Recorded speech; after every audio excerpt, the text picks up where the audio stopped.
స్థానిక ఎమ్మెల్యే గారు దాదాపు ఒక 75 స్వతంత్రం వచ్చినాక 75 సంవత్సరాలు ఒక ఉన్నత వర్గాలే పాలించేది. ఎలాంటి ఎట్లాడ టౌన్లో కానీ కాన్స్టిట్యూన్సీలో కానీ ఎలాంటి పనులు చెప్పారో చెప్పలేని పరిస్థితులు. 75 సంవత్సరాల తర్వాత ఒక బలహీన వర్గాల అభ్యర్థి, ఒక బీసీ బిడ్డ ఇలా స్థానిక ఎమ్మెల్యే దాదాపు 22 నెలల లోపట్నే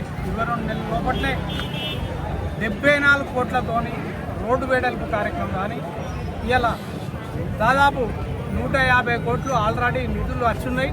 వాళ్ళకు తెలియకపోతే తెలుసుకోవాలి, ఎందుకంటే వచ్చినాయి. ఫస్ట్ బడ్జెట్లో 50 కోట్లు, నెక్స్ట్ బడ్జెట్లో 100 కోట్లు, 150 కోట్లు ఆల్రెడీ కలెక్టర్ ఖాతాలో ఉన్నాయి. అవి మీరు తెలుసుకొని మాట్లాడాల్సిన అవసరం ఉన్నది అని కూడా మనం చేస్తున్నాం.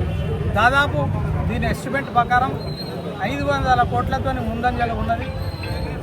కాబట్టి దాని అభివృద్ధి పరంగా అఖిలపక్షంతో మీటింగ్ పెట్టి వాళ్ళ సలహా మేరకే ఇవాళ శృంగేరి పీఠాధిపతి శంకరాచార్యులను తీసుకొచ్చి వారి సలహాల మేరకే ఇక్కడ పనులు, ఇక్కడ కార్యక్రమాలు, శ్రీ రాజరాజేశ్వర స్వామి పనులు జరగడం అనేది ప్రతి ఒక్కరికి తెలిసిన విషయమే.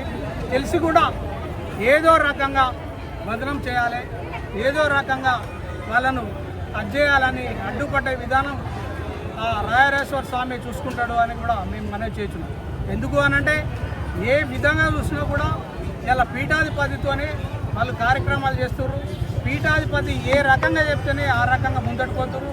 వారి స్వార్థం కోసం, వారి ఇంటి కోసము, ఇలా ఒకరి స్వార్థం కోసం పనిచేయడం లేదు. శ్రీ రాజరాజేశ్వర స్వామి దేవస్థానం ఇలా తెలంగాణలో నంబర్ 1 స్థానంలో ఒక పేదల దేవుడు, ఒక పేదల పెన్నిది. ఇక్కడ వచ్చే భక్తులు కూడా చాలా నిరుపేదలు వస్తారు. ఆ డెవలప్మెంట్ చేస్తే ఒక నిరుపేదల దేవుణ్ణి అవమానించినట్టుగా మేము భావిస్తున్నాం. ఇలా మేము ఒకటే మాట్లాడుతున్నాం. ఇలా కేంద్రంలో 10 సంవత్సరాలు ఉంది, రాష్ట్రంలో 10 సంవత్సరాలు చూపాలి. ఎవరేం పని చేసిర్రు అనేది మీరు స్వంతంగా మాట్లాడిన వాళ్ళు ఒకసారి చెప్పాలి. ఇక ఒక నాయకుడు అంటాడు అసలు గుడి ఉంటే తప్పు ఉండదు. అసలు గుడి కోసమే కదా నువ్వు రాజరికం చేసేదే జనాన్ని మభ్యపెట్టి గుడి పేరు చెప్పుకొని నువ్వు ఓట్లు తండుకొని ఓట్లు చేస్తుంటే మళ్ళీ గుడి ఉంటేంది పోతేంది అని అన్నప్పుడు నీకేం అవసరం గుడితోని? నీకేం అవసరం? నీకు అవసరం లేదు కదా గుడితోని. గుడి డెవలప్మెంట్ చేస్తే తప్ప ఇలా ఒక గుడి డెవలప్ చేయని వాళ్ళు ఇలా ఒక బీసీ నాయకుడు 22 నెలల లోపలే డెవలప్మెంట్ చేస్తే తప్ప ఈ గుడి డెవలప్మెంటే తప్పు అనేది ఒకసారి మీరు ఆలోచన చేసుకో, ఆత్మవిమర్శన చేసుకోవాలి. ప్రతి ఒక్క పార్టీ కానీ ఆత్మవిమర్శన చేసుకోవాలి. ఇలా మీరు చేయరు, మీరు చేత కాదు, చేతనాయలను మీదికోళ్ళు మాటలను కరెక్ట్ కాదు. అఖిలపక్షం మీటింగ్ పెట్టే ఈ సమస్య ముందటి తీసుకొచ్చడం పీఠాధిపతితోనే మనం చేయడం జరిగింది. ఇలా పోయిన 10 ఏళ్ళు మీరు అధికారంలో ఉండి ఇలా ఒక నామంతో, ఒక వ్యవస్థతో ఇలా యాదగిరి గుట్టను మీరు కొన్ని వేల కోట్లు పెట్టి మీరు చేసిరు. దాన్ని మేమైనా తప్పు పట్టినామా? దాన్ని కూడా మేము ఏం అంటలేగా ఆహ్వానించినాం. ప్రతి విషయంలో కూడా మేము అక్కడ ఉన్న కూడా ప్రతి నాయకులు సహకరించారు.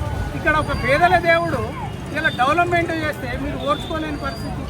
కాబట్టి ఆ రాజరాజేశ్వర స్వామికి ఎక్స్పెక్టున్నాం. మీ వ్యవస్థ, మీ కథ ఆ రాజరాజేశ్వర స్వామి చూసుకోవాలని